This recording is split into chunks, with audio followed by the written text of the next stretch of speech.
Right, good evening, everybody. Welcome to tonight's information session regarding the wastewater project. My name is Michael Gilberto. I'm a town administrator here in North Reading. I'm joined by a number of folks in the room who I'm going to take just a moment to introduce, starting on stage right. Danielle McKnight, the town planner, Lorianne Galvin, the acting finance director, Deb Carboni, who is our assessor, director of public works, Joseph Parisi, Michael Stein and Matt Corbin on the end from our consultants at Wright Pierce. And some of you have been in this room or in other venues before and seen a number of these folks here, so they've been part of the discussions. And I do want to recognize a few folks in the front row here, starting with the Chair of the Select Board, Kate Manupelli, who's here, Leanne Gonzalez from the Select Board, Chris Hayden, Chair of the Planning Commission, and Abigail Hurlbert, the Chair of the Finance Committee. Did I catch all the other officials? We have Dan Mills, who's also here from the Finance Committee. Did I catch everybody? Excellent. So I think we'll get right to it. I think everyone knows the format at this point. We generally go through a PowerPoint presentation and then take questions generally at the end. There might be some kind of breaks in this that we've built in where we could stop and talk about the topics that we've gone through. There is some new information that's in here that we've been working on based on feedback at the Board and Committee information session last Thursday night, as well as, excuse me, some projections that we've added. There's also some information that we've gone back to that we've talked a little bit about in the past, some of it related to the history and the reason, I guess, for the project being pending. So if you've seen some of these slides already, bear with me, but I'm kind of presenting this as if it's the first time through for someone here in the audience. And is there anyone who has not been to a presentation on the topic before? Well, welcome. And there's a number of folks who you see here who have been here as well. Welcome as well. But I'm going to go through it from the top. Great, so just a little bit of history. This iteration of the project really got jump-started in 2021 with an appropriation at town meeting of just under $3 million. There's a wastewater working group that's been providing information and guiding the progress of the project's preliminary design and financial study. Select Board has been briefed on multiple occasions in public meetings. We've met with other committees as recently as last week. There were outreach sessions that some of you attended in the fall of last year with the butters to the sewer and residents outside the sewer district. And there were findings that we generated from those outreach sessions that were brought to the Select Board in November of 2022. Took a little bit of a pause to go through and update information based on that feedback. We then presented revised financial models, including reducing or eliminating the use of betterments on February 13th, 2023, and then met with the Select Board, Finance Committee, Planning Commission, School Committee, and the Board of Health on March 2nd, which is last Thursday. So a little bit about the construction project itself. This is a map that shows you the in-town wastewater collection system. You see that on the far right-hand side, that is the town of Andover, the Andover town line. The line goes all the way down Main Street. It does jog off at North Street to the west by the town hall out to Lowell Road and Martin's Landing. Continues south on Main Street to Park Street near the Reading line, and then continues west on Park Street where it jogs off again on Concord Street to the Wilmington line. Again, I think most folks are familiar with that map, but if you've not seen that previously, we are not talking about sewering the whole town. We're talking about a sewer in a limited area on the west side of the town, generally the commercial area, commercial industrial area. So talking about where will the wastewater go, there have been over time multiple studies that have been done about how to dispose of wastewater, including an in-town removal and disposal. This particular proposal would bring wastewater flow through the town of Andover and North Andover to the plant in the Greater Lawrence Sanitary District.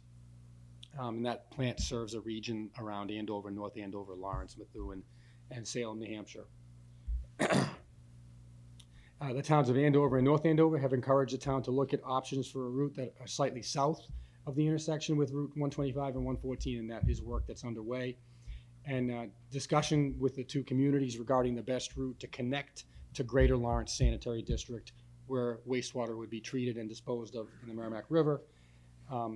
We've been looking at other options, including potential use of existing gravity sewer line routes that could be upgraded along the route. Talking a bit about how we get from North Reading to the plant in North Andover. You see, imagine if you picture the left-hand side, that's the North Reading Andover border. Go up Route 28 to Route 125, all the way up to Route 114 and down into the city of Lawrence. There are some alternate routes that we're also looking at that again would go just to the south of Merrimack College, that brown route in the middle, kind of towards Route 133, or that green route that would go Route 133, 125 to the plant. But in all scenarios, bringing wastewater flow to a plant that is run by Greater Lawrence Sanitary District, located in the town of North Andover. A little bit about the properties that we're looking to serve, and this is something that we did not necessarily focus on in the fall, but want to just kind of go through with everyone to see here. The types of properties you see at the very bottom there, 962 residential condos within 6 complexes. Heavily residential in terms of the numbers of properties. Roughly 100 commercial units along the route, 67 commercial condominiums. Single-family homes, we have 62 of them. They're mostly on North Street and Park Street, although there are a few on Concord. Only a few remaining, I believe, on Main. And I don't think we hit any on Lowell.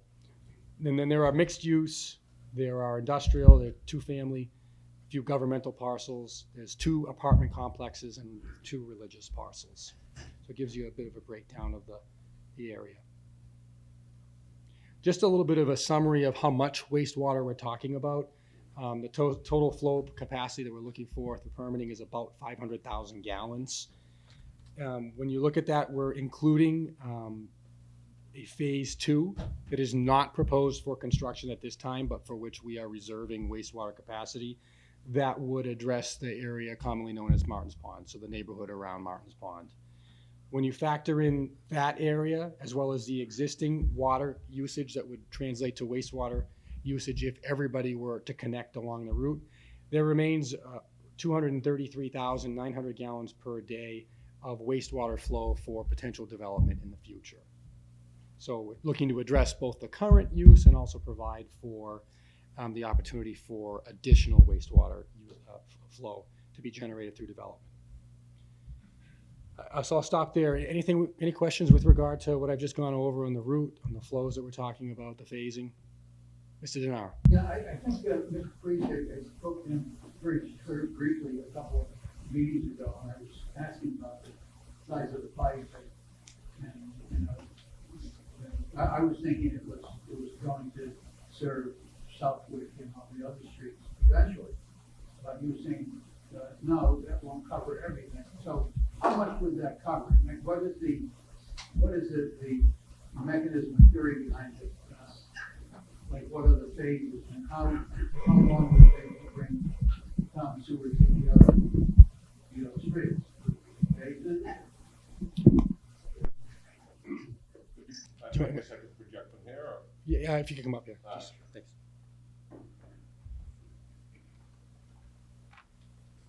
So the sewer extension or the sewer mains would be relatively close to branching off to those areas, but at the moment, that flow would be within the 233,000 gallons at some future point. But it's a combination of growth and the need for a sewer in that area. If there's a desire to extend sewers in that area, then that's something that would be considered at some point in the future. But when you say a desire, isn't it that you're planning? I mean, It's not part of the cost at the moment. I realize that, but what would trigger implementing the sewer on those other town streets? I guess some indication from the homeowners perhaps that they want sewers brought in, and funding obviously for it. I mean, there's a third component too, which is I think we would be monitoring the pace of development along the intended route, both the Main Street, Concord Street, Park Street, North Street, Lowell Road areas, as well as the phase 2 Martin's Pond. So that's another component that would need to be considered. If we're seeing that usage is being used, or if that flow is being absorbed along the route that we've talked about here, it's possible that it would not be expanded. So I think it's going to depend on a few factors, namely desire, the utilization of the intended route, and funding. Mr. Charles? Based on those numbers, basically what you just said, if we have a lot of increased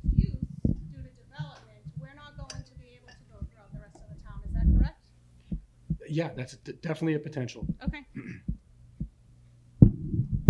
Ralph Samard, 90 Park Street. That potential phase 2 going down to Martins Pond, do we have a projected gallons of usage for the Martins Pond area out of that 233 available? So the 233 is above and beyond the Martins Pond. Right now, the existing flow in the area is 32,000 gallons per day. How So many? we've reserved that off the top. It's right on the slide. Sir.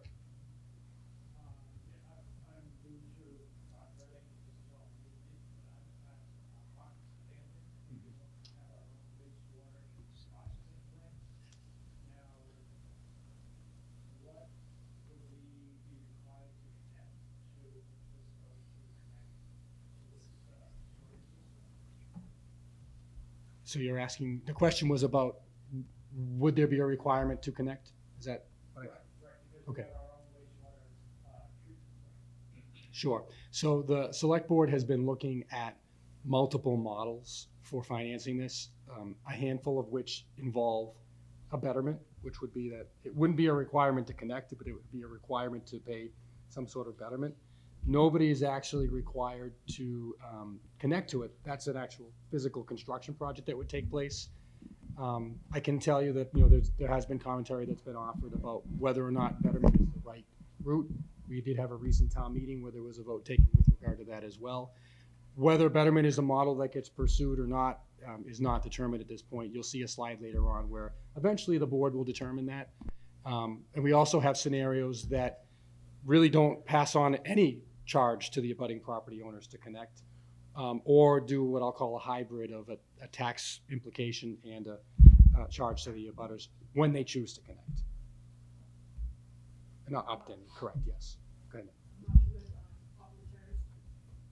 So you're saying we can choose not to connect, but that doesn't eliminate us from having to pay for the process. So I want to be really clear. There was a model that came out in the fall that relied on funding through betterment.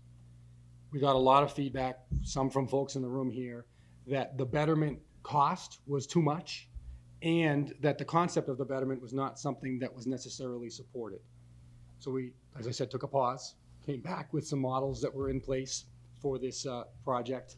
And right now, no option has been selected. It's possible that the option that's selected could be a betterment, in which case there could be a charge, an amount undetermined, to each property along the route, regardless of whether you connect. But you'll see in the later slides, there is there are a couple of models and examples that we put out there where that's not the case, where it would be either no charge or there would be an opt-in charge. So if you choose to connect, then you would need to pay. Did that answer your question? Yes, but one last question. Sure. In reality, there's going to be some kind of charge for this to happen to us. I think it's likely that there will be a charge to connect, whether it's a requirement. Not to connect. pay I'm that charge. talking about the process, Oh, not you're connect. talking about finance. I know I probably will never be able to connect. I'm on one of the highest hills in the city. Sure. But I'm still going to have to pay for other people to have sewer system. I understand your question now. So the financing models that you'll see, they do all involve a burden, a portion or all of the costs being paid by the taxpayers townwide, yes. That's correct. And if we don't want this, how do we prevent this? So the project requires a number of approvals along the way. First would be something being brought forth to town meeting by the select board or by another party, but most likely the select board. Second, approval at town meeting by a 2/3 majority vote. So this is not simple majority. This is, you need to have 2/3 of the people at the town meeting voting in favor of it in order for the project to be approved. And it is highly likely that it will also be conditional on a Proposition 2.5 debt exclusion. So we go to the ballot, vote at St. Teresa's townwide, and that is a majority vote as well. So there are multiple steps and multiple places where people will be able to weigh in on the process. Thank you. You're welcome. Anybody? Just want to go to another hand. So, Ms. Fillmore?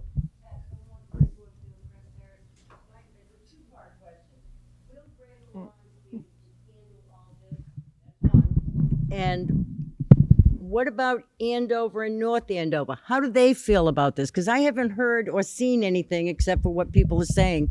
North Andover is okay with it, Andover, but talking to people in Andover, I'm not hearing that. Sure. So to answer the first question, the operators of the plant have told us that they have capacity for this flow. In fact, more than enough capacity for the flow. In terms of the route, and I did go through it just a moment ago, we have a preferred route that we've identified. We've been in discussions with both towns. We don't have an agreement as to that route at this point in time. We are working through the best scenarios within those communities. The town of North Reading's preferred route is to go with a force main up Route 125 and down Route 114. But we are also in the process of designing an alternative that would connect to existing sewer line or upgrade existing sewer line in either of those communities. And those are conversations that continue.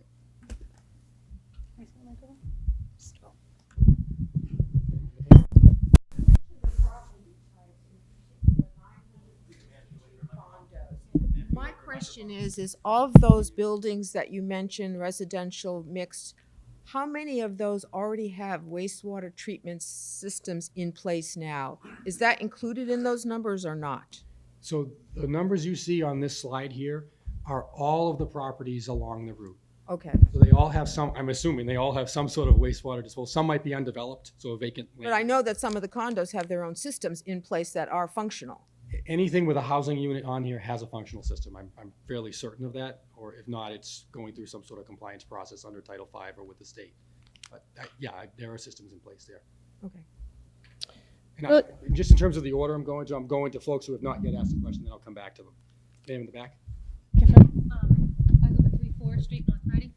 I'm not on the sewer line, but my question is Andover and North Andover, do we have to pay for improvements, or is that sewer line already in place that we would just connect to the existing sewer lines, or do we have to upgrade those towns also? So the financial model that I'll get to, and I'm going to move on with some slides in a moment, calls for the town of North Reading paying to construct a new pipe all the way from the town line at North Reading and Andover to the plant. We would Okay. connect very far in the process, in the route, in the preferred route, in the city of Lawrence, through a pipe that's actually owned by the town of Andover. That's where we pick up existing pipe.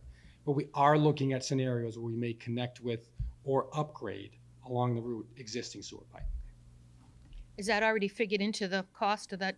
So I guess I'll ask the engineers to speak to that, but I believe that our projections right now are that it would be a similar cost if we were going that different route, and I see nodding heads over there agreeing with that. Okay, thank you.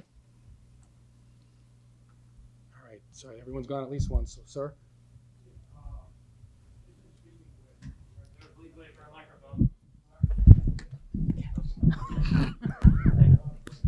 Hang on.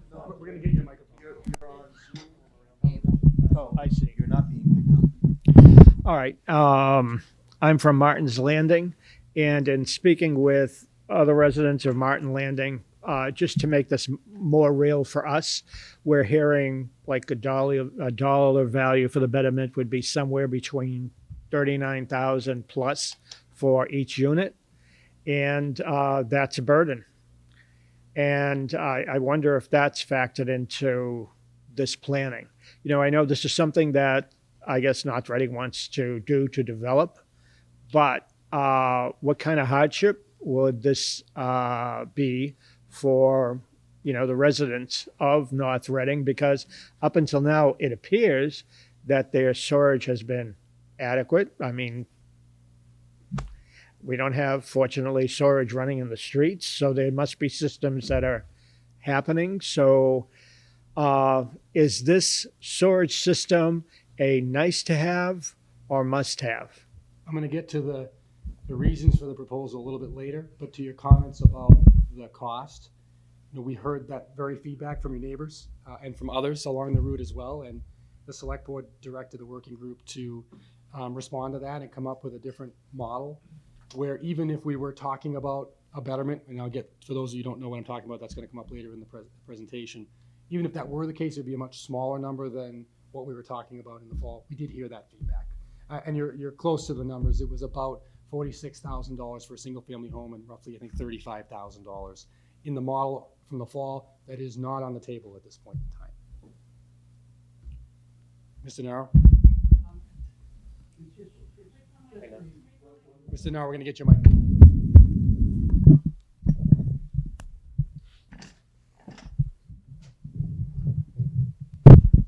Hello?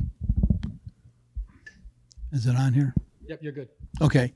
I think it's just me. I would like to see if you could provide the information that's not there. You provide all the businesses and homes that are on the route.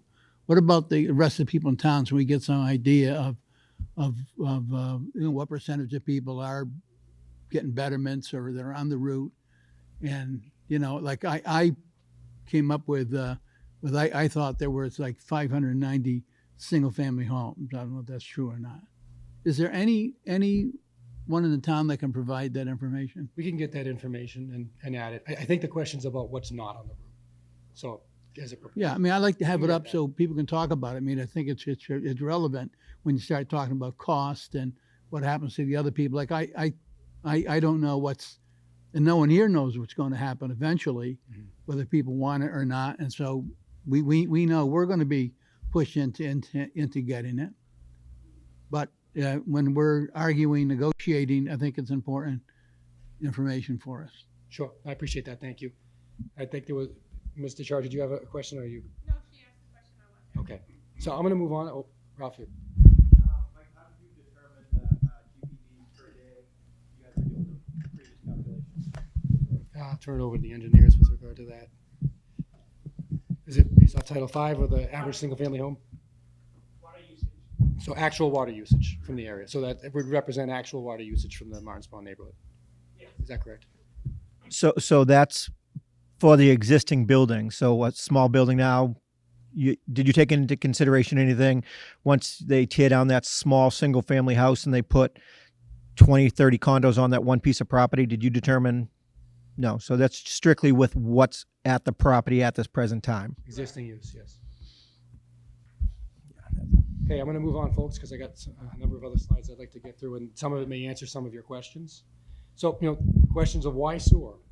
Why are we talking about sewer as a potential utility in North Reading?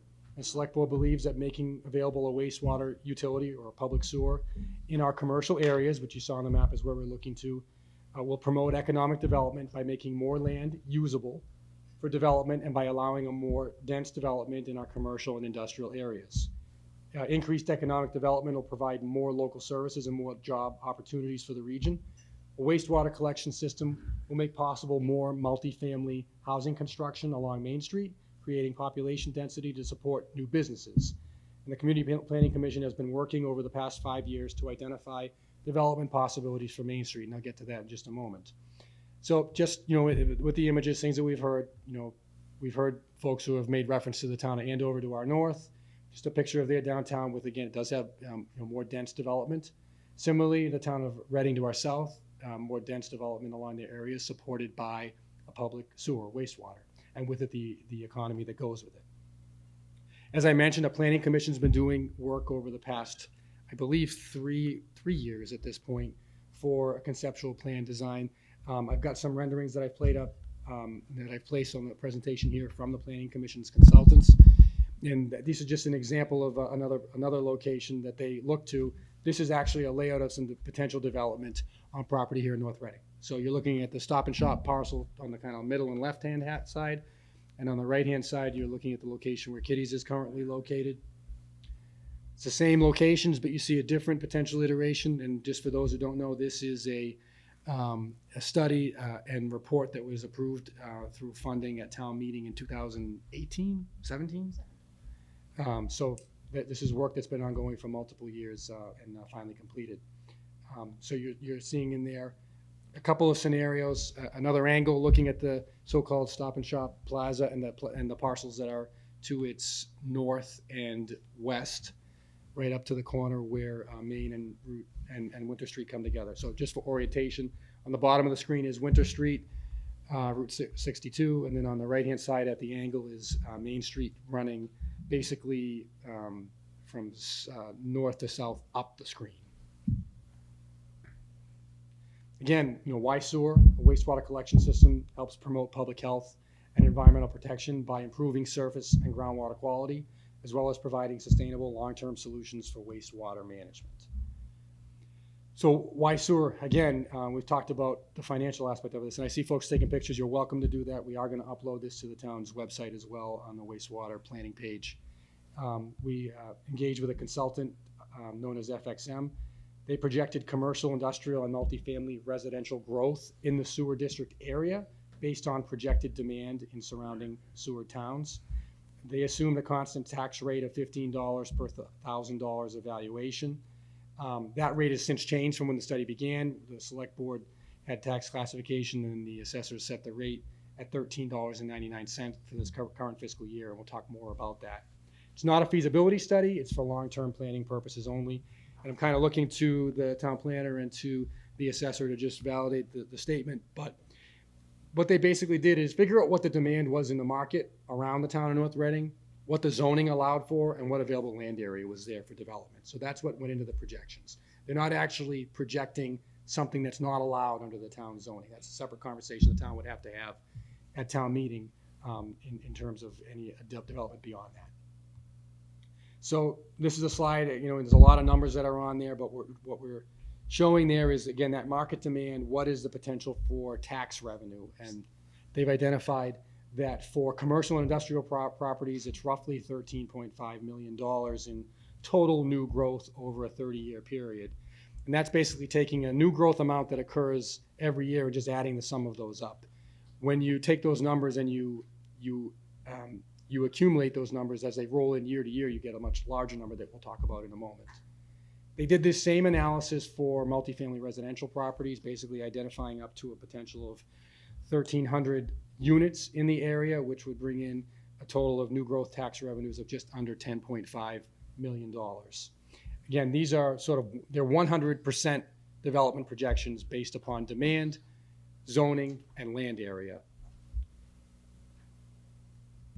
So I'm going to stop for a moment. This is a new slide. There's kind of a lot going on this slide, but it's something that we've gotten a lot of questions about over the past few years, which is the town's long-term financial prognosis. And any of the folks who are involved in the town's budget process are not going to be surprised to see that the projections for our costs outpace our revenue stream. And I think many of the folks in the room who are not involved in the budget process know that that's a challenge that the town faces. And what we've done here is taken a 20-year look back on what our current service levels are right now, and just tried to project out over the next 20 years what do things look like. And you see that in the second and third year, we have a disparity between our revenues and our expenditures in any given year. We've highlighted a series of years, which I'll come back to in the next slides, but when you look at fiscal year 2028, all things being equal at this point in time, based on our projections, and seeing that there will be a drying up, if you will, of new growth associated with the Pulte development, it's roughly a $1.8 million gap between our projected revenues and our projected expenses. When you get out to 2033, it increases significantly to just under $4.7 million. Out to 2038, it's just under $9.8 million. And in the last year, we projected 2043, it's roughly $18.5 million. So if folks are sitting here, they're saying, well, how's the town balance its budget each year? Again, those involved in the budget process or who have paid attention to it know we have to make adjustments throughout the budget to try to come into alignment with this. We have to come up with creative solutions year in and year out. The past couple of years have been easier because we've had a significant amount of new growth, which is new tax revenue from construction associated with the Martin's Landing development where we were talking about earlier.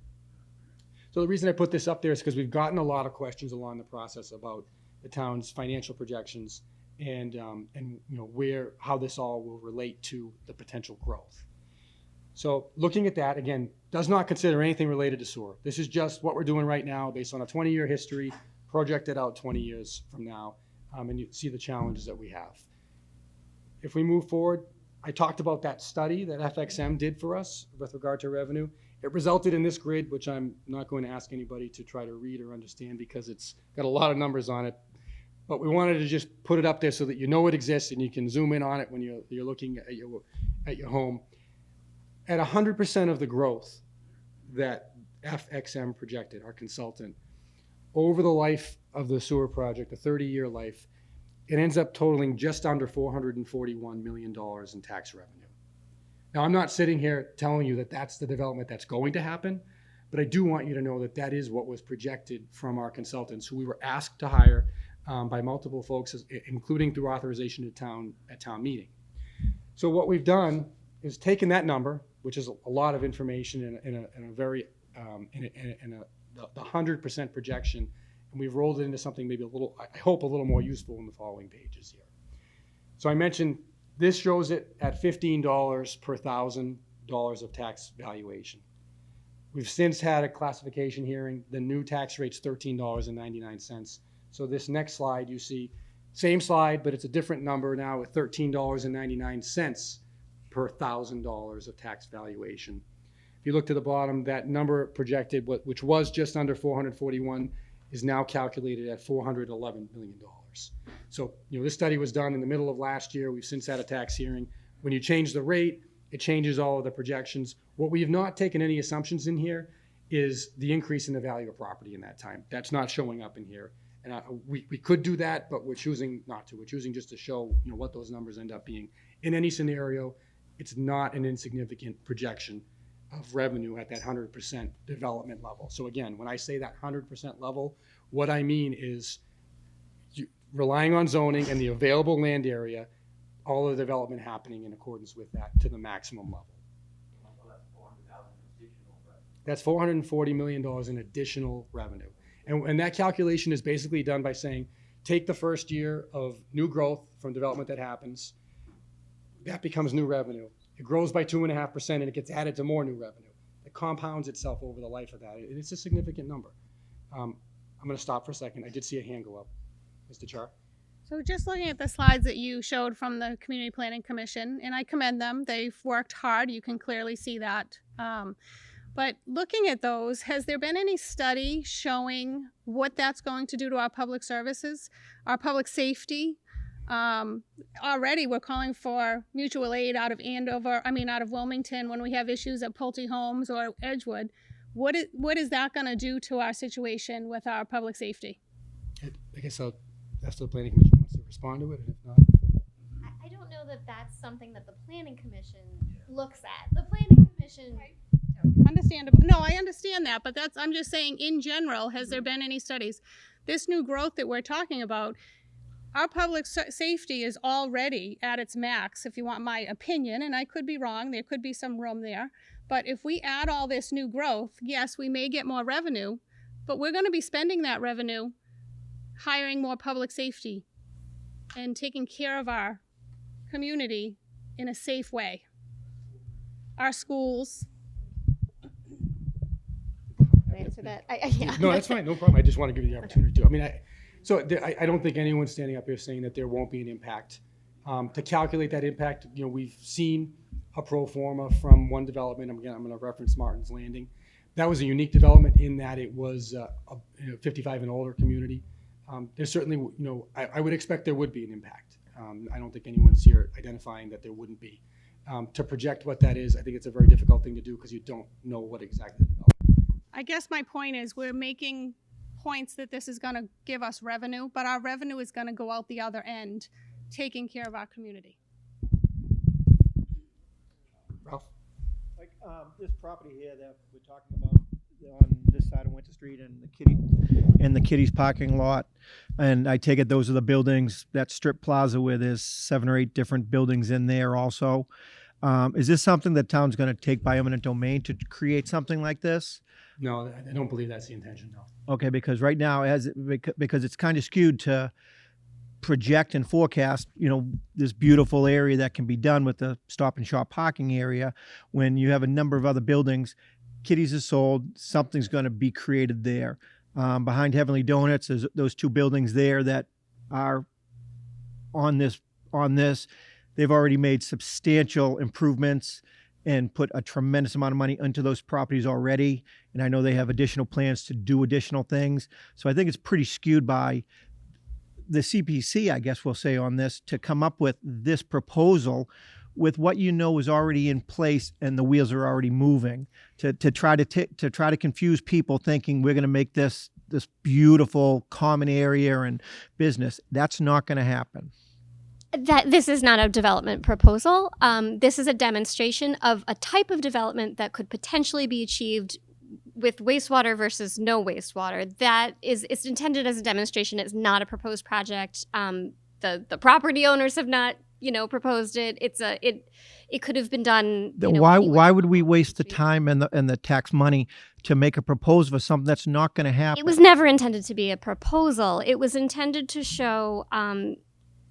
The original intent was when Ocean State Job Lot went in, and people were very upset that there wasn't a more interesting or tax-generating use going in on that property.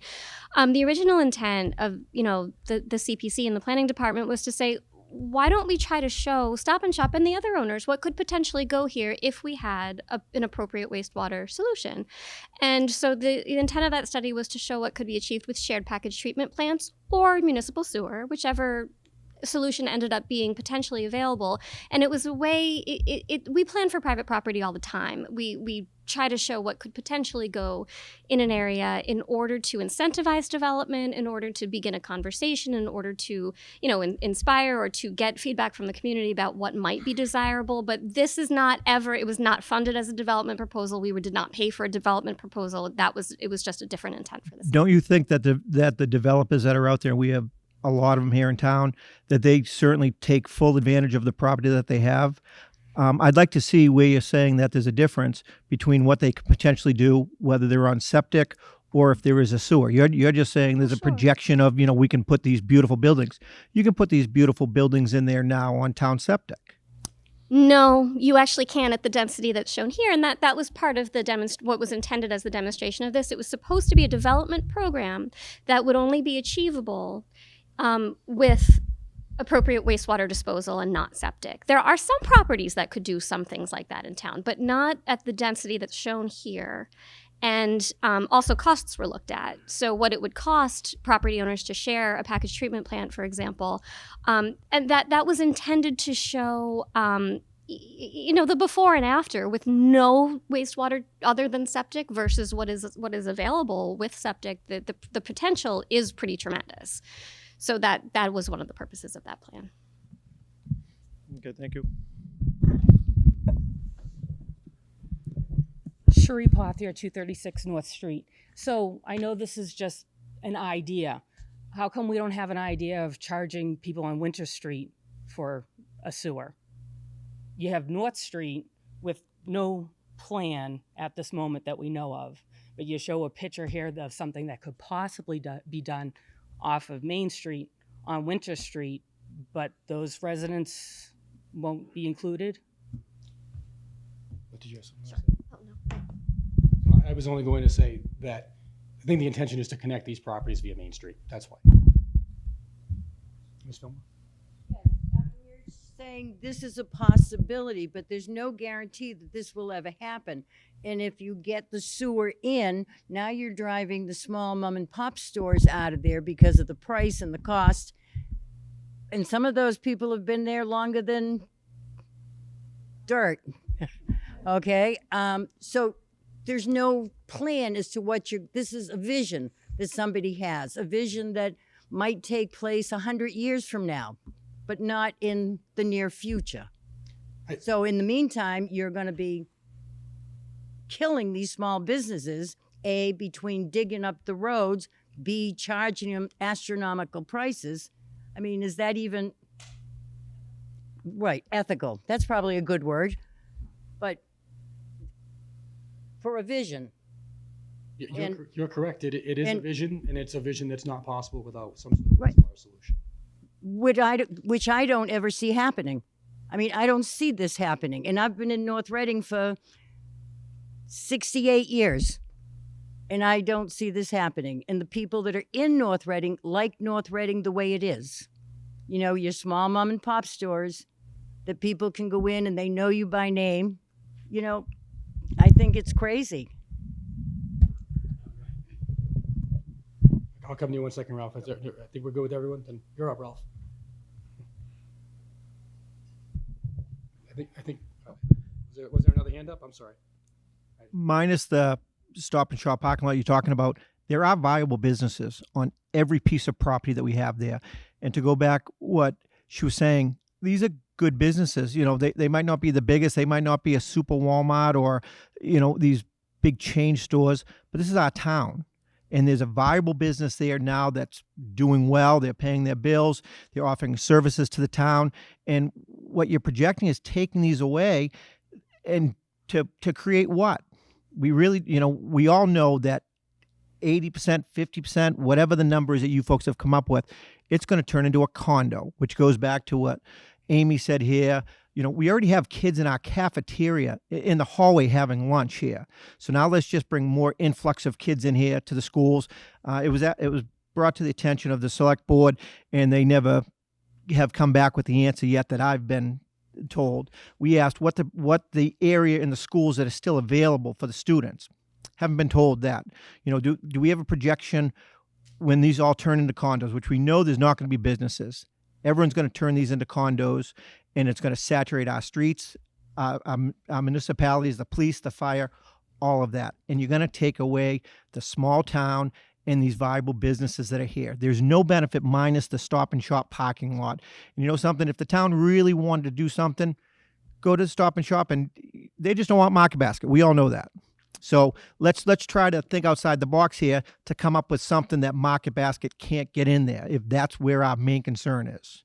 The other the one more question is, and the select board has mentioned this, they've said they've never been able to change the tax rate. It didn't work.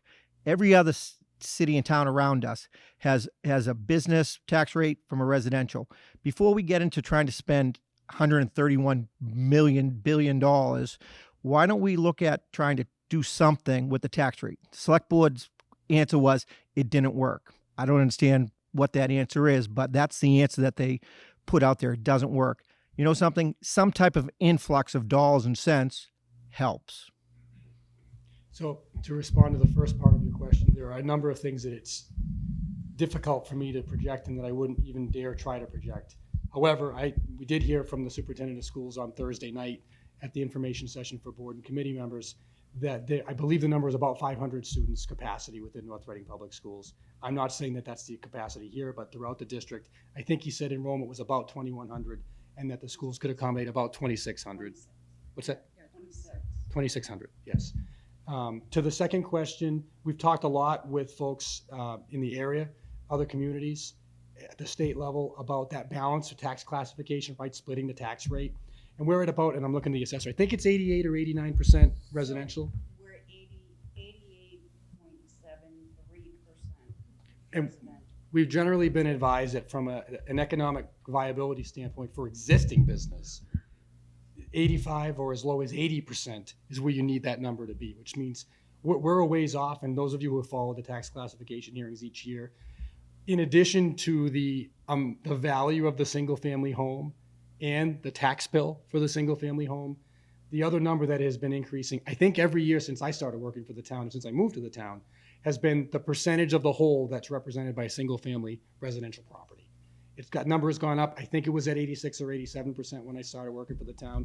It continues to go up. And what that shows is we are collectively, those of us who own a home here in North Reading, absorbing more and more of the whole of the budget. Ms. Minnie-Kelly?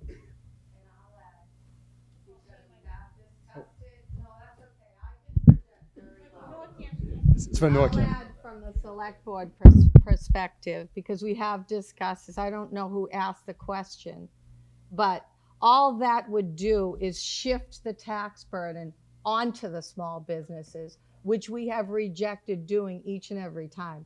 I'm not going to say it as artfully as Mrs. Carbone does when she makes a recommendation, but you have what you need to collect for taxes. And when you increase the tax rate for the businesses, all you're doing is making them pay more of a share. When you only have a balance of 8% business and 92% residents, that doesn't make sense. That's going to drive our small businesses away. And the select board, when it considers this at our public tax rate hearings every year, based on the recommendation of our staff that looks into this, doesn't want to do that to the small businesses. It's not going to be a good thing to do.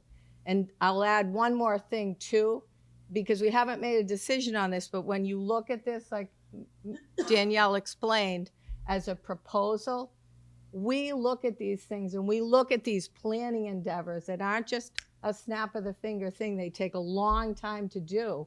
We look at things like this in the hopes that by bringing these types of development, that's going to shore up the small businesses that we do have in our community and hopefully bring in more of those small types of businesses or bigger businesses too. So we look at these planning endeavors to generate new growth, not just to, we're not looking at it to wipe out small businesses. We're looking at it as though it benefits the businesses that we have. That's the mind that we always look at things like this during our meetings on the select board when we're trying to factor these things in or consider things that our other boards are bringing forward for new growth and development. We're trying to figure out ways to generate new revenue for the town and help out the existing businesses in the town too. So we can't shift the burden. We've never been able to do that because it's unfair to those businesses that we have to then shift more of a tax burden on them when there are hardly any of them that are here. We don't have anything to offer.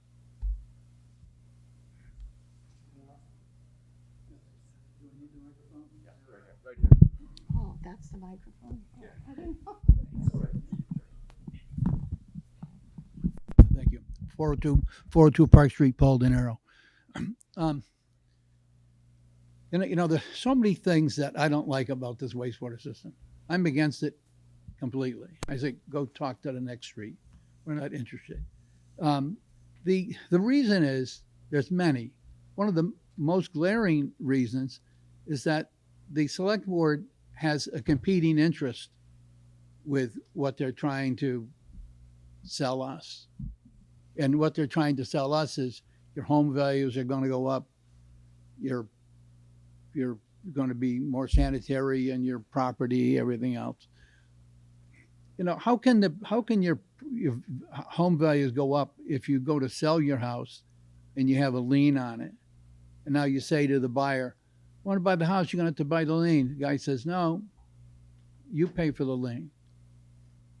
So that's a losing. It's a losing situation right there. Mr. Studo is fond of saying, North Reading's the only town on Route 28 from New Hampshire to Boston that doesn't have town sewer, even though Linfield isn't up against 28, but it abuts North Reading. And if he was here tonight, I'd ask him another riddle question: is what else does North Reading not have that all the other towns from New Hampshire to Boston have?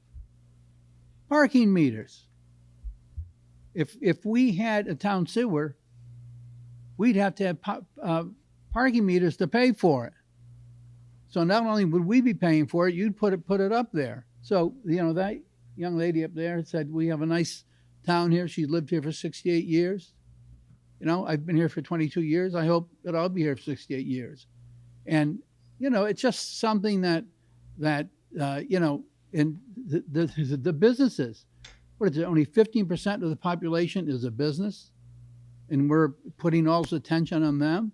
I mean, we have to look at the majority of the people, of residents in this town. This North Reading was always a cottage industry. It's not a Wilmington where you got all kinds of heavy construction, metal, and everything else. That's not North Reading, and we're trying to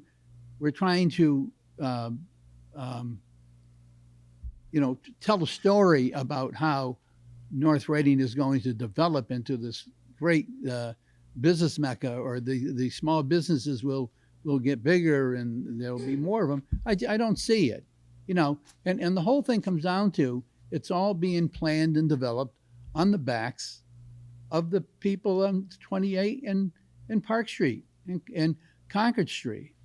It just isn't fair It doesn't make sense, we don't want it.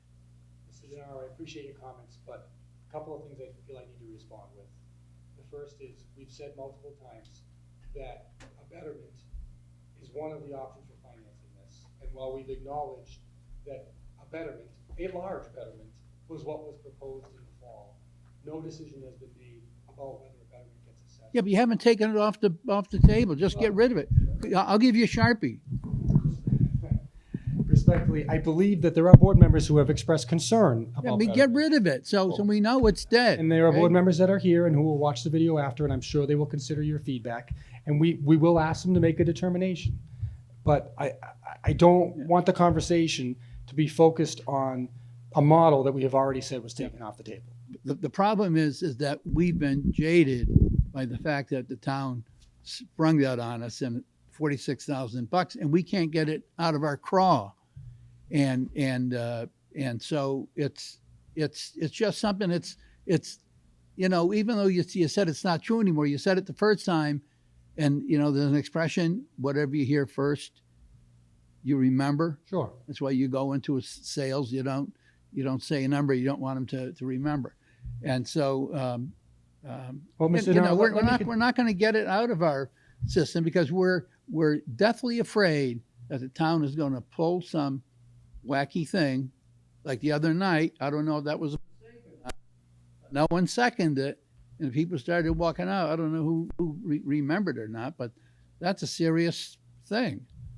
And so we're just losing faith that we are not the focus of the town. You're interested in small business.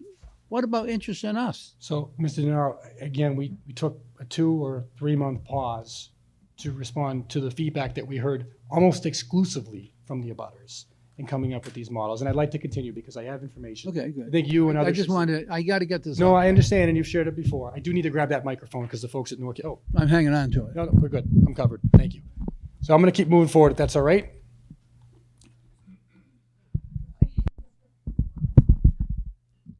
So I showed you this grid, and I think where I left off, we had gone from the $13.99, from the $15 per thousand to $13.99, which is the current rate. And our projections have gone through and taken that information and tried to show it in a different fashion. So if you utilize that $13.99 for the $1,000 of valuation, so if you take the value of your home, divide it by 1,000 and multiply it by this number, that's what your tax bill would be for this current fiscal year. Taking that information, when you look at the growth potential from the FXM study, the study that was funded at town meeting in October of 2021 at the request of multiple boards and committees, you see that in year 3, we're looking at a total new revenue, tax revenue associated with the sewer system and its development at 1.6 million. Grows to 4.8 million in year 8. It grows to $8.8 million in year 13. And when I'm saying year 13, it's the year 2038. I'm using that number as counting up from the first year of the project. 2043, it's $13.7 million. 2048, it's $19.6 million. And in 2053, the last year we would be paying off, no, that's not the last year, I'm sorry. That's the last year of our 20-year projection. It'd be about a little under $26.9 million.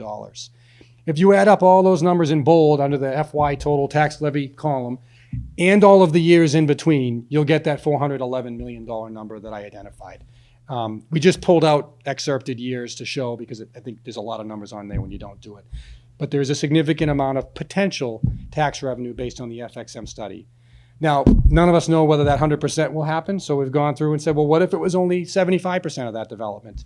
And you see it lowers the numbers here to just over 1 million for year 3, all the way up to year 28 or the year 2053, $20 million, a little over $20 million in additional tax revenue. And what I want to point out is in that right-hand column, and you'll see that those numbers in that far right-hand column are in both slides, those are the general fund debt service tax obligation. So what do I mean when I say that? What I mean is the cost to the town to pay for the debt on the funding for the project, for the sewer project. In year 3, it's $6.3 million. You see it varies a little bit between $6.3 and $6.4 million per year, every year for the life of the loan. So I'm just trying to show you a comparison of what we're paying for the project and what the forecast says. Again, potential, the growth could be. So if we look at it, the maximum in year 28 or the year 2053, $26.8 million in revenue, new revenue, versus $6.3 million in expense associated with the loan itself for the project. Sir, I'm sorry. Just one quick question. Bob Atkinson, 82 Elm Street. I assume these are all constant 2023 dollars, not allowing for any future inflation? Mr. Priest, is that correct? We've grown by 2.5%, but not by any other number, right? It's 2.5% increase over the prior year. So it's not a flat number. We're growing it by 2.5%. So you're allowing for 2.5% inflation per year? It's not inflation, it's what's allowed under the law. Oh, okay. This is tax, this is Prop 2.5 limits on tax. Correct. That's correct. I'm just wondering how inflation's gonna impact these numbers over the 30-year life of the loan. And inflation doesn't go down. It doesn't go down, and as we all know, when the rate can change, and it changes in relationship with the value of your home. So we've had the rate go down, and it looks great, but we all know the value of our home went up. So that's a variance that happens. So in other words, all these figures are based on constant dollars just for purposes of comparison. For comparison with the growth under Proposition 2.5. Just wanted to make sure that was clear. So if we go to a more conservative projection at 50%, say only half of what was projected occurred, you see that we look at in 5 years from the beginning of in the year 2028, $814,000 in revenue. You see we're still paying that same $6.3 million in debt service annually, either through the form of a debt exclusion, which I'll get to, privilege fee, or betterment. And then we have one more scenario. We drop that number even down further. Say only 25% of what we were projecting, to happen through FXM study happened. These are what the numbers look like. You see, they go down. The debt service number, stays the same. These are potential numbers, and the fact is, the town paid for and received a study. We feel we need to be referring you to these numbers and providing those numbers, and showing them in the different scenarios that they were given to us here. So talking about how we would pay for sewer. The project cost estimate is just under $130 million, $129.1 million. There's a breakdown that we've done. General benefit facility costs, which is basically the cost of getting the wastewater from North Reading to the plant, $73.580 million. And then the in-town collection cost, so the pipes in the streets within the community to get to a spot where the flow can be pumped out of town, roughly $55.5 million, totaling that $129.1 million. We've also broken it down a different way. We've been notified that we're eligible for low interest financing under the SRF program, which I'll talk about in a moment. The lion's share of the project is eligible for funding on that program at $112.6 million. Anything not eligible for that would be eligible, or it would need to be financed at a market rate. And then again, that's probably, we're looking at $16.5 million for a total of $129.1 million. So additional assistance, some things we've been benefited from. There is federal funding from the town earmarked for the town, thanks to the work of the congressman and our two senators, $1.5 million, $250,000 that we are contracted for now, thanks to the work of our state representative and senator for design and permitting. It's anticipated that these grants would reduce the amount borrowed, so that $129.1 million would be reduced by those amounts. Additionally, the town has available funds that it could potentially use to reduce the cost.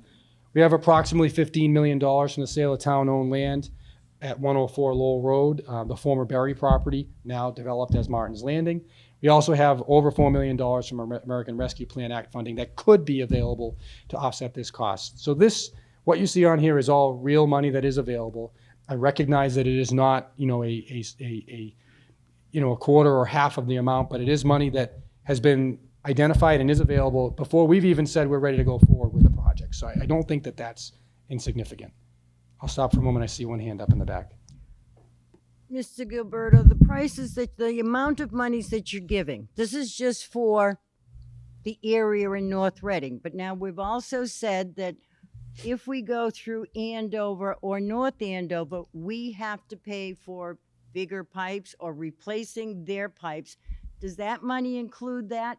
Yes. Okay, because I Either, mean- either a new pipe or the work on the existing pipes, as the engineers have calculated it. okay, I mean, that's included in the 130 million. Yes. Okay. It's Is it, my question is, because I've lived through several overrides and getting money for a school, and it comes back and bites us, I think, 2 other times to get more money from the public. You know, is that gonna, 130 million, is that gonna, 5 years from now, are they gonna come back and say to the people, you know what, we didn't have enough money, and we have to do this? Well, look, Mrs. Fillmore, I mean, I mean, that's my concern. no, it's a valid concern, and we've all, I mean, many of us have been through it for the very building that we're in, as you said. The best way I can respond to you is to say that our engineers have attempted to be very conservative in their projections to reflect what's going on in the market. That being said, whether it's through the Mass Department of Transportation, who we are looking and hope to be our partner in this project, or whether it's the town on its own for the portions that are not being worked through with Mass DOT, these are subject to public bidding. And in the end, the numbers depend upon what the bids come back as. We do our best to project based upon inflation. We do our best to project based upon design contingency as well. And these numbers, and they've taken some very conservative assumptions in putting these numbers in place. If we don't have the funding in place, that's something we would have to address at this time, but we're taking every step that we can to account for that, while still knowing we're subject to the variance of public bidding. Amy? Can you go to the next slide? I just want to kind of put it in layman's terms. $1.5 million to a $130 million project is like 1.2%. So it's like a $1 bill. Just kind of in layman's terms. It's not a lot of money when we're looking at a $130 million project. So I'll respond, you know, and you've heard me say it before. We've had, all of the indications have been that the major funding sources want to see that the town of North Reading has approved this project, that we are committed to going forward with this project. For the major state funding sources, not only do we have to have that in place, we have to have a private development partner in place. I say that because the bar is high to get funding for these types of projects. There was a time historically where it wasn't as difficult to identify funding for this type of work. That's not the case now.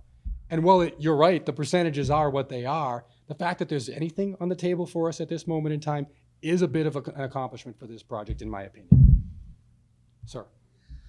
I guess I'm wondering, and I'm going to tie it to the financial piece of this. What kind of industry or commercial developments are you expecting to come to North Reading? I mean, I think the projections rely on existing zoning. So the development would be highest and best use under existing zoning. Okay, but what I'm saying is, what kind of industries? Would you get biotech up here? We get cigar stores and bead stores. You know, biotech wouldn't come up here because they stay around MIT.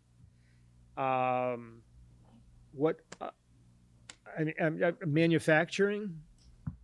What would come to North Reading? I mean, I'm also thinking, you know, come to North Reading because we have a new sewer system. You know, what kind of industrial businesses to help fund this and fund North Reading? I am not hearing that. So the best way I can respond is with this slide. You look and see the calculations include the assumptions that are, if you look at the bottom, there's a red rectangle, and then there are 3 rows right above it. One of them says inventory and square footage, 359,000 square feet of retail, just under $2 million of industrial or flex, just under $2 million square feet of industrial or flex space, and 305,000 square feet in office space. Those were the assumptions that they made, and that's based off of our existing zoning. Okay, now retail, for example, a lot of brick and mortar stores are closing because people are buying things off of the internet. You know, industrial and flex, what kind of industrial? I think it's going to depend upon what comes forward as proposals. When the zoning allows that type of use, it's very difficult to project exactly what the development is going to be, but the zoning is intended to give boundaries for a developer to identify what they want to build. So I think if there was an industrial proposal, the planning commission would receive it, would consider it, determine whether it's legal under the zoning, whether it's in line with the town's master plan to the extent that it can, and make a decision based on that. Now, as far as office space, there's a lot of empty offices in Boston, and very high-end office buildings. There's a lot of empty offices because people are now working at home, and so really building offices in North Reading. We don't have public transportation. We don't have major roads around in North Reading. So it looks like we're trying to do something that's very expensive that we can't afford to pay for unless, we raise taxes and abetment and, sometimes there are things that are nice to have, and there are other times that there are things that you need to have. So what does this fall under? Nice to have or need to have? I guess depends on your perspective. Some would say, I don't mean to answer it like that, but some would say if you're concerned about the overall economic health of the community, you may view it as a need to have. If you are concerned about the community's ability to pay and the impact on the property owners along the route or the businesses, it might be a nice to have or don't want for that matter. But it depends upon your perspective, and that's why these presentations tend to be lengthy.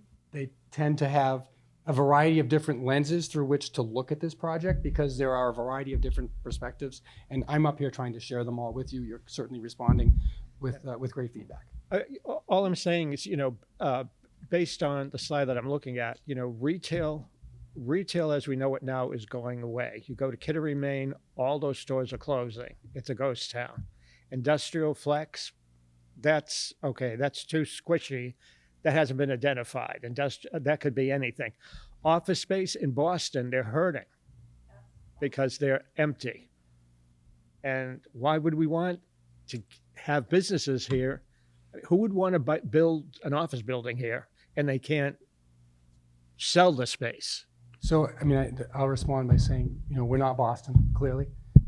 We have our own uniqueness to our community. This study represents, again, our existing zoning, which we could change to allow different types of development if town meeting wanted to do that. And it reflects what a consultant in 2022, I believe, so not that old, identified as potential market demand in the area. Mr. De Niro. I didn't bring up something before I got sidetracked, but the competing interests that I spoke about is that your interest in this project is for the money you can bring into town, and that's it solely. Sir, that's not Now, I know you throw out, the public health and some other types of nice things, but your main goal is for the money. And I've heard, many times we've had conversations, and Mr. O'Leary said one time, and you were in the room, and he said, I'd be lying if I said to people that there's going to be businesses coming in. Even in 5 years, in 10 years, there's not going to be business coming in. You remember him saying that? I don't know, but you've said that he said that. Well, we can sure go back to NORCAM and find it. But sometimes people tell the truth when they're just talking. And so I listened to that, what he said, and I listened to you talking about the $430 million. And I'm looking at what money is put on us, and we're the mules that are going to be making that $430 million. And the other thing I wanted to mention, I think, was it the chairwoman who said that there's more businesses means more opportunity for jobs for North Reading. I believe somebody here said that. And my response on that is there any way that you can give the people who are paying for this, let's say it's a Butters or or the same people, but don't call it butters, would we get the first right of refusal on all jobs? Because I'm sure that we're going to be looking for a second job to pay off that money. And if you don't get that, I'm ready with a shovel. I'll start digging the street and putting it in. You know, we're talking serious dough. Thank you, Mr. DeNaro. I know the assessor wanted to say something. I'd just like to make a comment on actually both of your concerns with what the slide says up there with the commercial industrial, and your point to the fact that Boston has a lot of vacancy. You are correct. A lot of your urban areas, people have moved out of there. But the people that have moved out of the suburb areas have come to the urban areas, have moved to the suburbs. That is part of why these numbers look like they do, with the fact that there is potential for us to have commercial industrial growth rate in the town with the sewer project. I can tell you every year I send out what's called income and expense statements. The commercial and industrial people do return those. For the most part, it's probably 78% return. They're not vacant spaces. I monitor all of the commercial and industrial all during COVID. I have to say River Park, with the exception of Amazon, did have a lot of empty parking spaces, but the rest of them did not. So we're fortunate to be in the suburbs and not in Boston, where they do have a very high vacancy. So does Quincy, so does Somerville. We do not, we're not seeing that. I do believe that we would be able to see a lot of these numbers come to fruition with the wastewater. Well, the other part of this is that, office workers, yes, the move was to the suburbs because of COVID and, creating space between themselves. But the trend now is for people to work from home and not in offices. A lot of companies are selling their offices, the cubes, everything. I know in the financial district, certain banks there are closing their offices. So yes, people are coming to the suburbs, but they're working from home. And you talk about industrial, you've gotten feedback from your industrial people. I mean, what industry? I'm trying to put a face when I see industrial and flex. I'm trying to put a face on that. So the projections are from our consultant, FXM. Yeah, but Again, you can pick an option under the zoning bylaws. So my best answer, candidly. I mean, that's what they've identified. Mr. Char? Just a comment on people moving from the city to the suburbs. North Reading is becoming a temporary place to live because people are coming here to raise their families, put them in a good school system, and then they're moving out because our taxes are so high.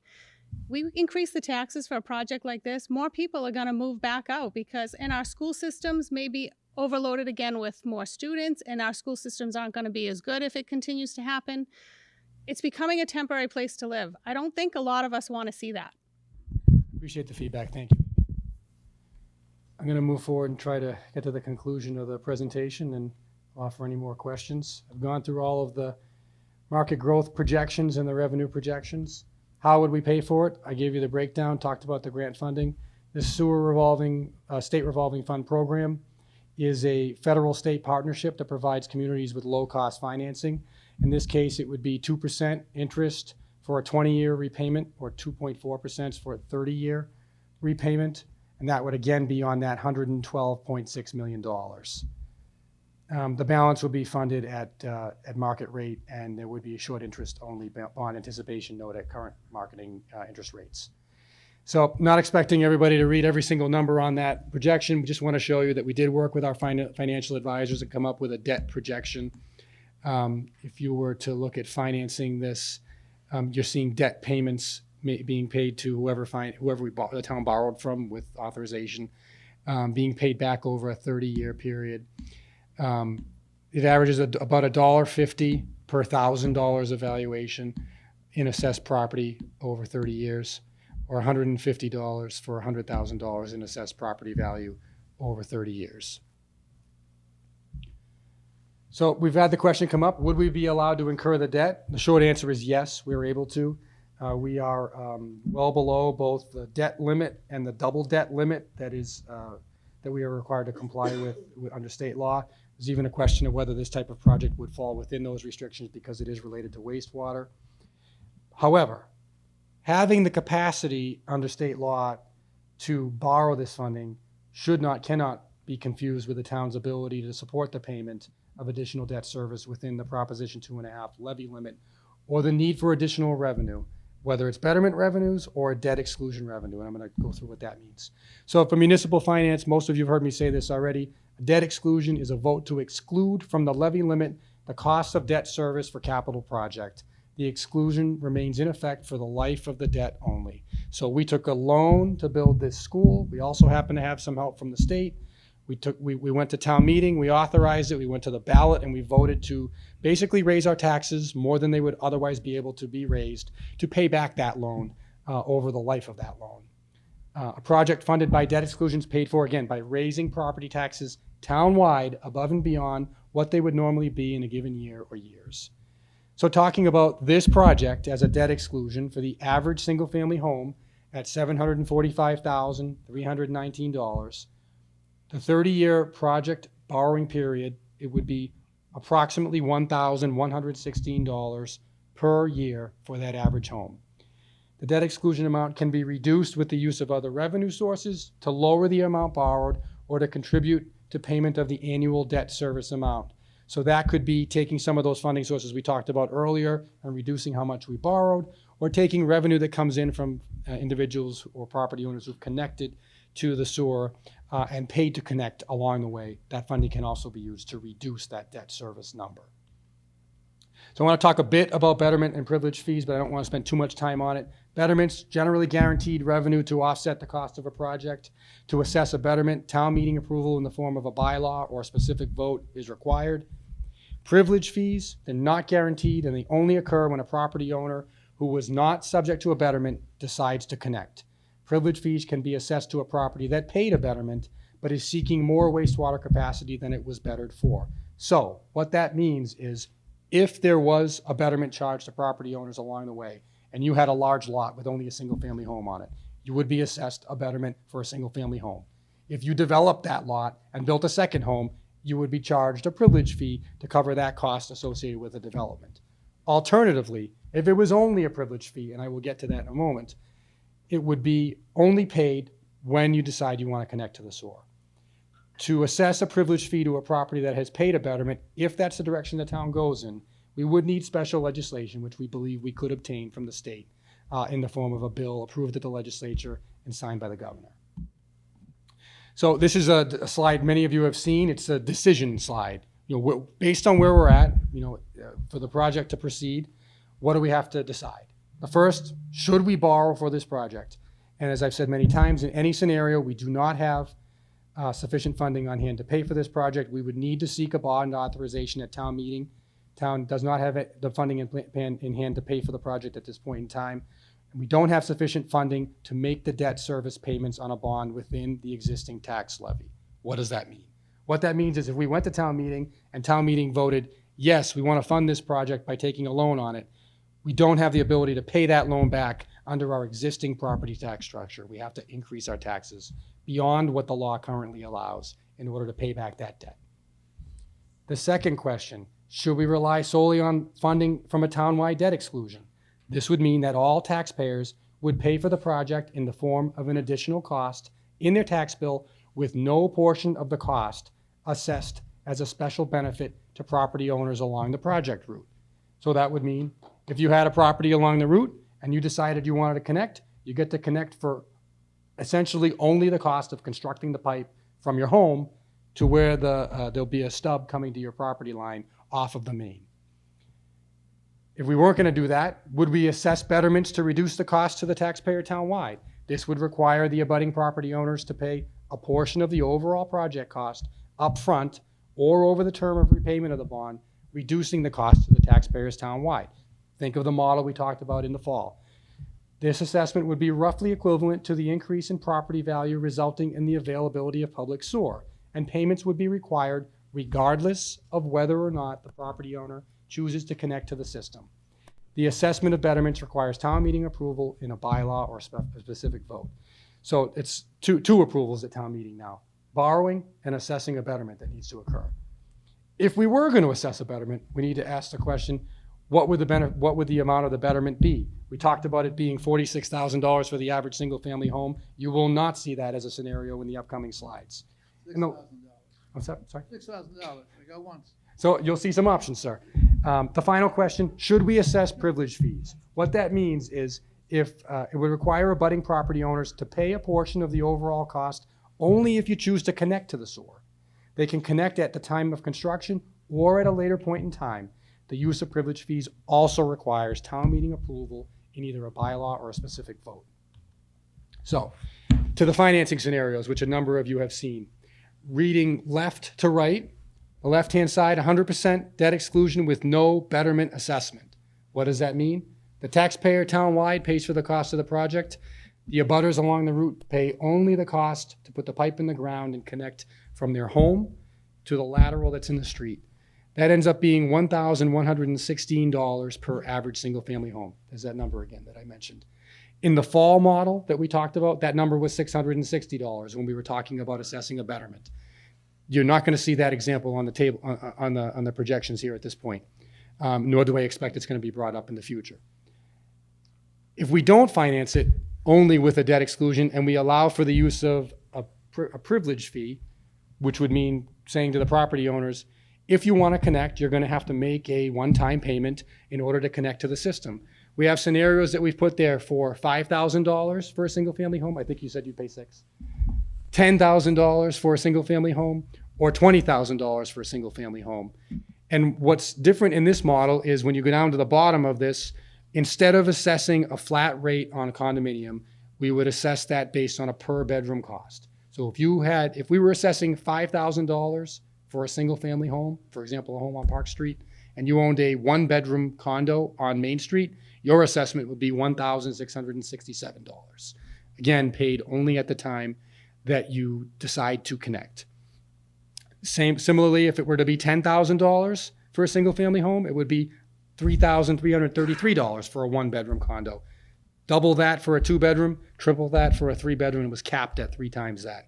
And if we were to go up even further to $20,000 for the average single-family home, you would pay $20,000 in a single-family home, $6,667 for a one-bedroom condo, double that, $13,333 for a two-bedroom, and then $20,000 for a three-bedroom.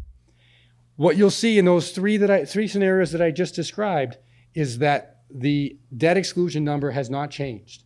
It's still $1,116 because that is not something that we can accurately project or try to reflect in our projections.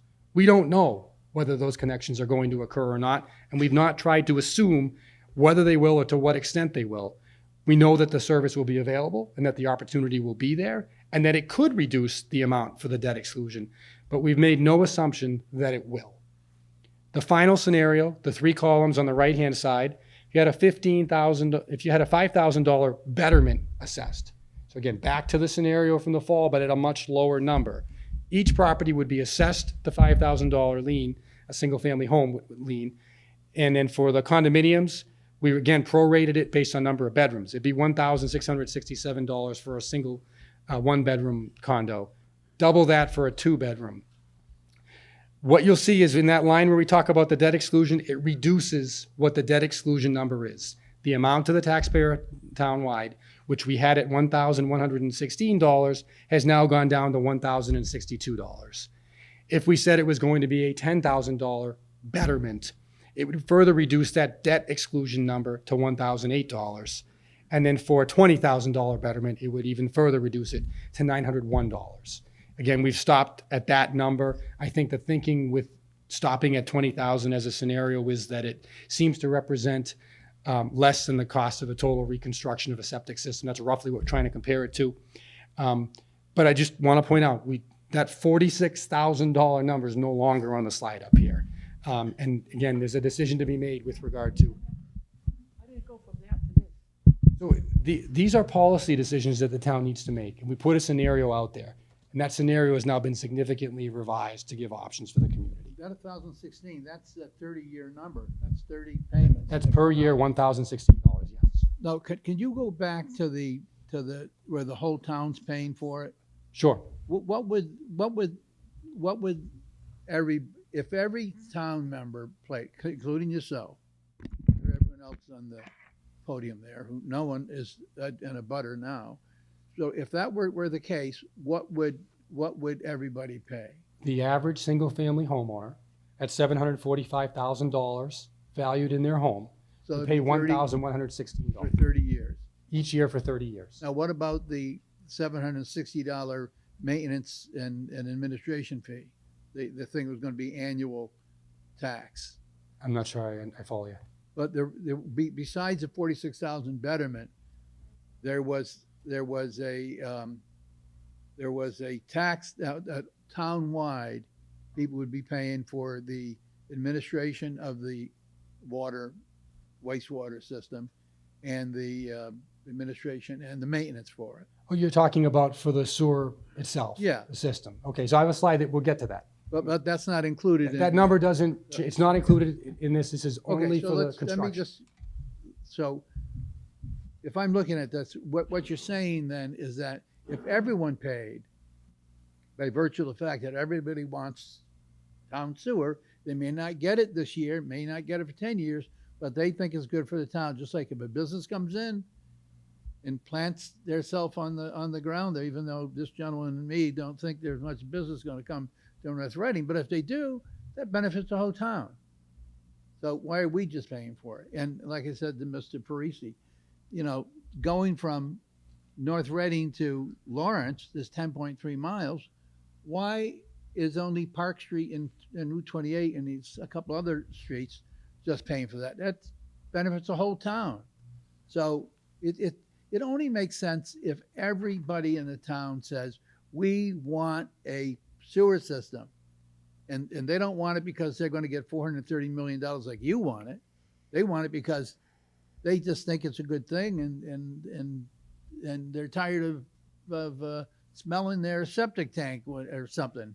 Who knows? Different reasons. But I think we have to. The only way to make this palatable is to bring every resident in and say, listen, one for all for one, and one for all. I can't see any other way of doing it. I won't be for it. I'll tell you that much. Sir, I'm going to respond to you. I've asked you, I've said it once before. I'm not up here presenting this purely because it's a financial Yeah, transaction. but you are. Oh, no, I've identified the cost, which I feel it's my obligation to do. I've identified the potential benefits based on the study that you all paid for here in town as taxpayers. I've identified that there is a potential for some financial advantage for the community, but there is also, frankly, a more significant discussion to be had, which is the vision for the community. Well, you don't And I've have heard to feel- different you don't have to visions, and feel that's bad okay. about it. But I would I ask just you to pointed please out stop that- saying, I would ask you to please let me finish. Yeah. And I would ask you to please stop saying that I'm up here describing the study that you paid for because I'm somehow looking only for money for the town. Mr. Chair? I'm actually just trying to look for it, but I believe when you first started presenting this project, the average single-family home was valued at approximately $660,000. Now that's gone up to $745,000. What's it going to be next year, and the year after, and the year after that? Because every time that number increases, the cost increases for us. And every time that number increases, our taxes increase. So you can clearly see just in less than 6 months, that's increased almost $100,000. What's it going to be next year? If the market- Based on the sales of real estate property, correct? Real estate is selling for larger amounts than they have, so it's going to increase. So yes, it will. And I think I said earlier that that has been the trend, at least in my experience with the community. And I think I heard from the select board members as well that they feel that without having something to generate commercial development, that trend will continue and get worse. Mr. Simons, did you have a question?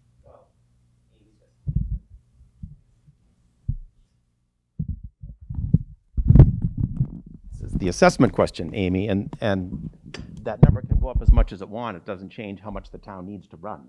I mean, that number could be $1 million or it could be 500,000. That just talks about how the tax burden gets spread based on the value of the house. So the cost is the cost. Correct. However much that number goes up. Correct. Same thing gets into, dual tax rates and so forth. But to the couple folks that have been talking about revenue to the town, from my understanding of this thing, that there was never a scenario where the town as a whole didn't pay a pretty good portion of this cost. I mean, in the first column here, you're looking at $1,100 a year with no abutters paying anything more than what everybody else in town pays for. So maybe I've missed something, but well, true. But you keep harping on the number from the fall, and the town. All of us have to vote on this project at some point. So you're talking about this has to go to everybody, and we all have to buy in. Well, yes, it's only going to pass if we all buy in. It has to pass 2/3 of the vote of the town meeting. Well, that's column one. I mean, so that's $1,116 a year for 30 years. If the butters don't have to pay any more than that, everybody's trade. No, I'll never. I'm not even close to I'm as far away from the pipe as you can be. Absolutely. Okay. Now, and I'll tell you why. And I'm really getting upset that you keep talking about that there's a problem with having more money coming into the town, and that's the whole reason. We need to have more money coming into the town. Well, I'm not sure you do, sir. And I have the microphone. Please let me make my comment. And Michael, going back to the town, the whole reason this is even coming up, I mean, there's lots of other good reasons you can think of. We need more housing, environmental reasons, and so forth, is that the budget projection for the town is going to be negative going forward in the not very distant future. I mean, this is a battle every single year when we do our town budget. And, as far as police and fire, Pat and Amy, the money is gonna have to come from somewhere if we don't get more revenue. I mean, we're gonna lose money. This chart right here, even going out 4 or 5 years, as a $2 million a year deficit, that money's gonna have to come from someplace. We have to balance the budget.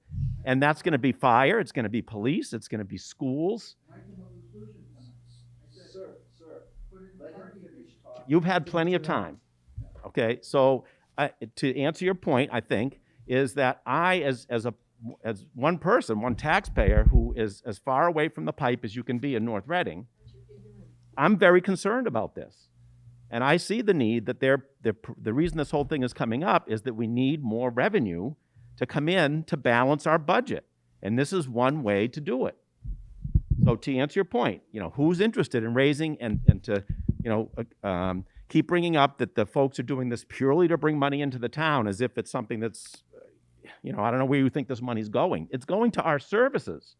And something's going to have to get cut, and you're not going to be happy about it when it does. So, But Jeff, there's no guarantee that this is going to bring revenue in. No, understood. And I get your point about, it's going to cost money to make money.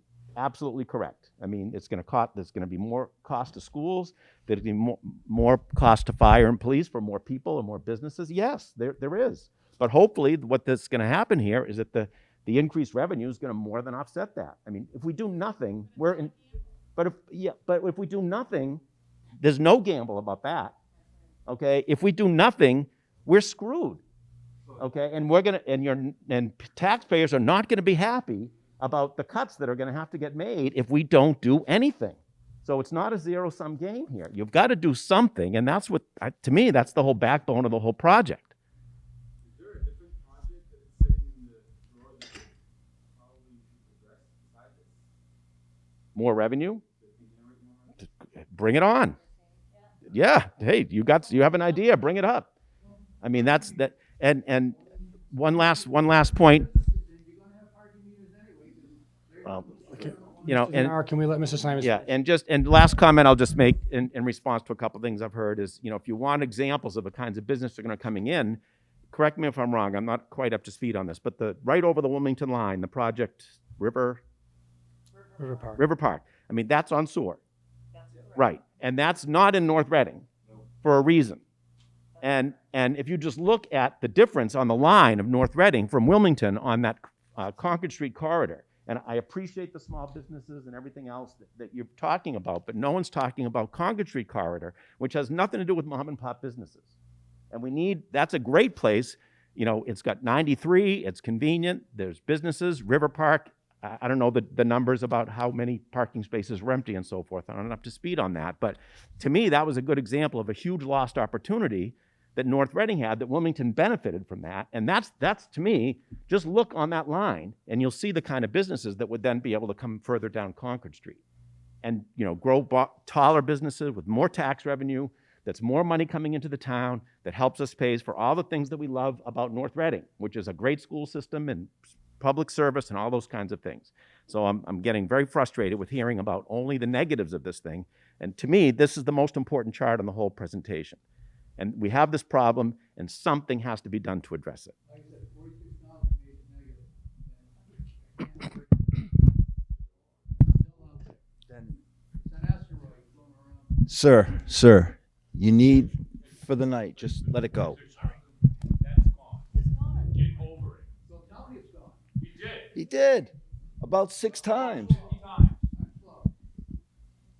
Mr. Hayden, did you have something you wanted to say? You keep saying parking meters on Main Street.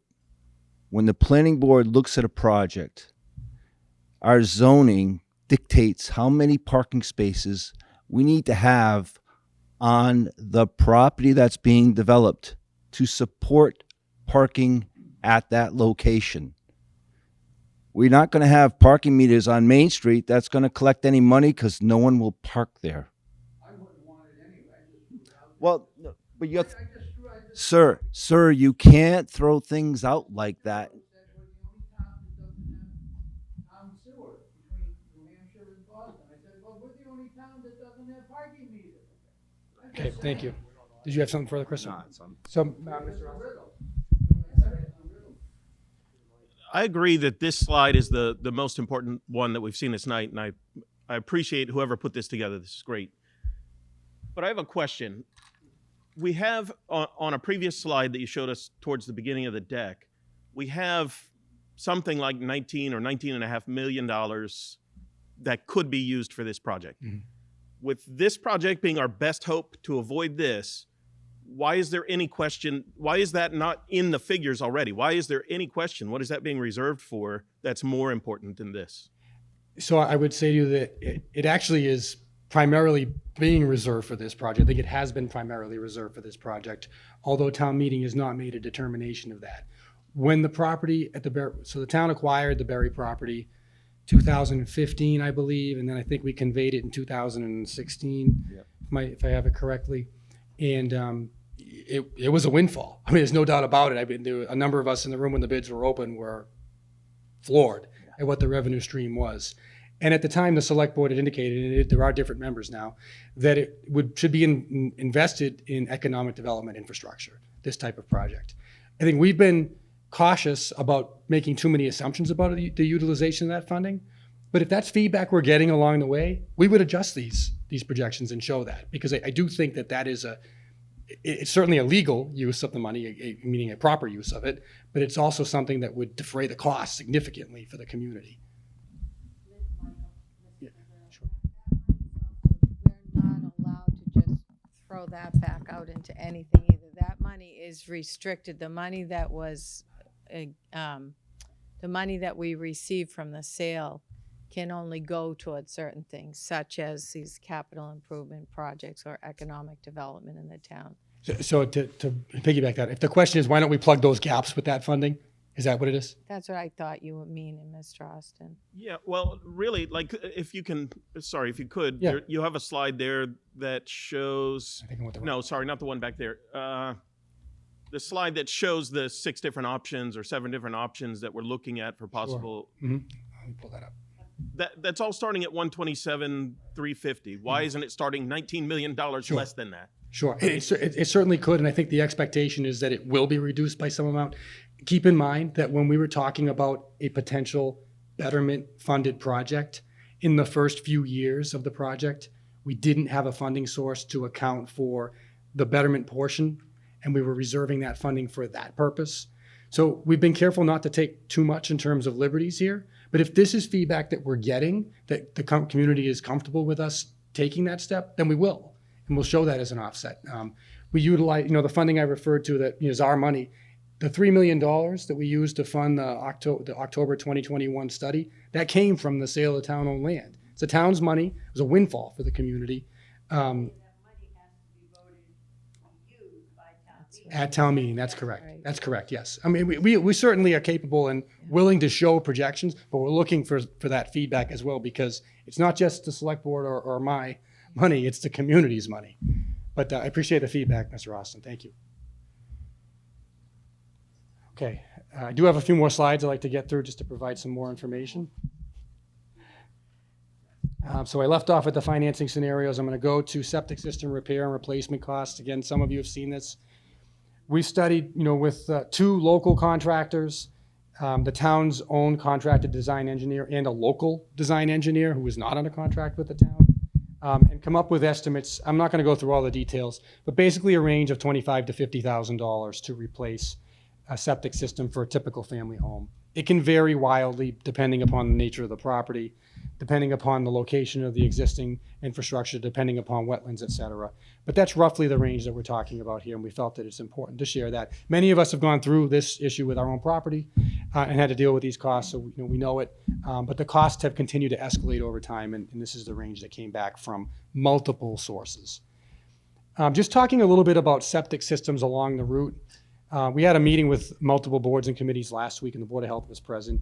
They did at that meeting indicate that it may consider requiring properties along the route that experience total or significant septic system failure to connect to the system.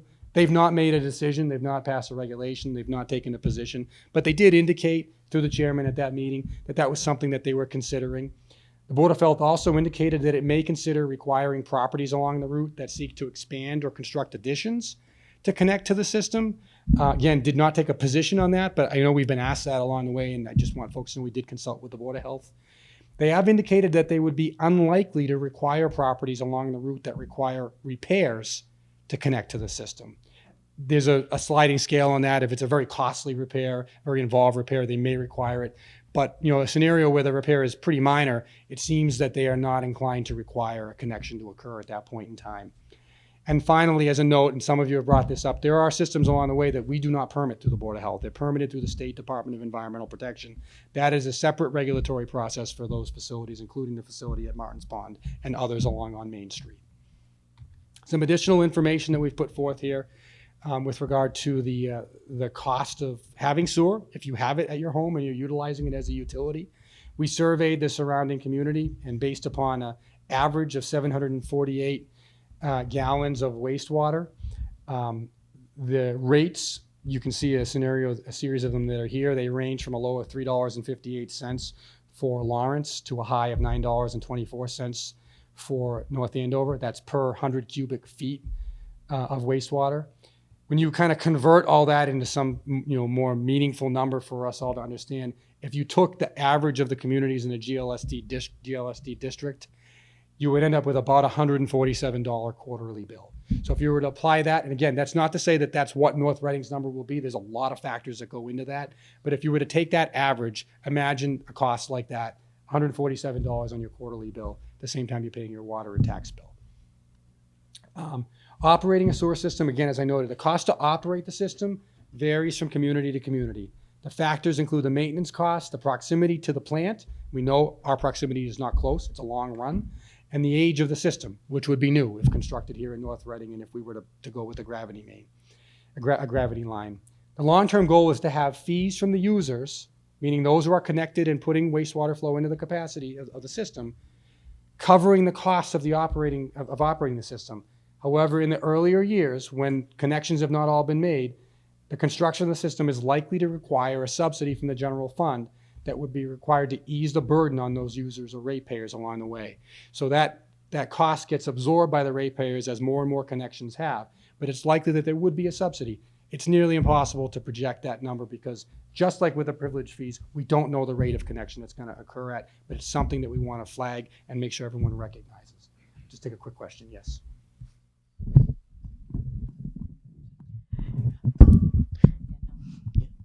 Bob Atkinson again, 82 Elm Street. Many towns that have sewer systems separately meter the water usage for household versus outside irrigation, water your lawn. The idea being that the water coming in has to go back out the sewer, but anything that gets spread on your lawn doesn't go directly back into the sewer system. Is that something that's been looked at as part of this process? I'll look to the Director of Public Works and Consulting Engineers. Yes, that's a setup that type of situation is pretty common for communities that have water and sewer. So right now we just have obviously just water. So we would look to be able to have deduct meters available for that as well. Thank you. You're welcome. Mr. Simard? Mike, Mr. Gilberto, could you please go back to the last slide that you had there? That 130 gallons per day, where did that come from? But you come right up.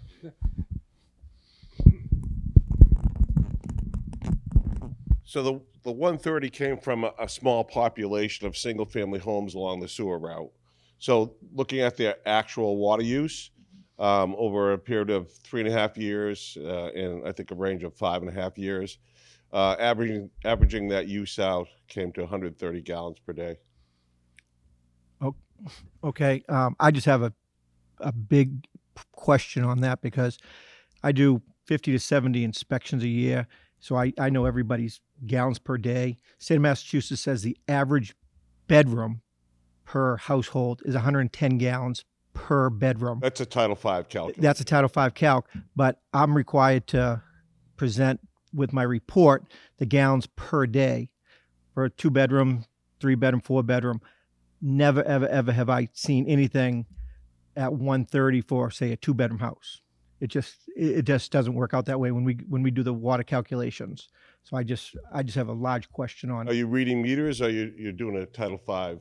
Nope, I get the water reports from the homeowners, and we do the GPDs per day coming out of the house, a 2-bedroom, 3-bedroom, 4-bedroom, whatever it is, because most likely, houses outside of the sewer area would be larger homes, and I would say higher water usage. But along the route, they're not. The water usage just wasn't significant.